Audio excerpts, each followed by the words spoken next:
వ్యక్తుల మీద పగతో వ్యవస్థల్ని నాశనం చేస్తే అవస్థలు పడేటటువంటిది ప్రజలు.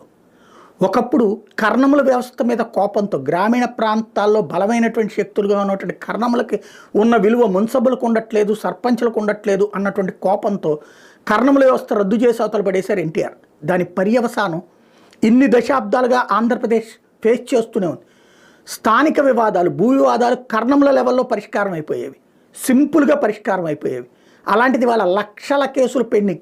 ఇవాళ జనసేన కార్యాలయానికి, తెలుగుదేశం కార్యాలయానికి బారు తీరుతున్నటువంటి జనాలు 100కి 90 మంది స్థల వివాదాలే, ఆస్తి వివాదాలే. ఎందుకు ఇవి? గ్రామీణ ప్రాంతంలో పరిష్కార వ్యవస్థ అయినటువంటి కర్ణముల వ్యవస్థని అడ్డకోలుగా రద్దు చేసి అవతల పడేయడం వల్ల, దానికి ప్రత్యామ్నాయం అంటూ తీసుకొచ్చినటువంటి మండల వ్యవస్థలు అవన్నీ సర్వనాశనం అయ్యి దేనికి పనికిరాని అసమర్థ వ్యవస్థగా మిగిలిపోవడం వల్ల. అట్లాగే ఒకప్పుడు పాడికి ఆధారపడ్డటువంటి సహకార రంగ వ్యవస్థలు ఏవైతే మిల్క్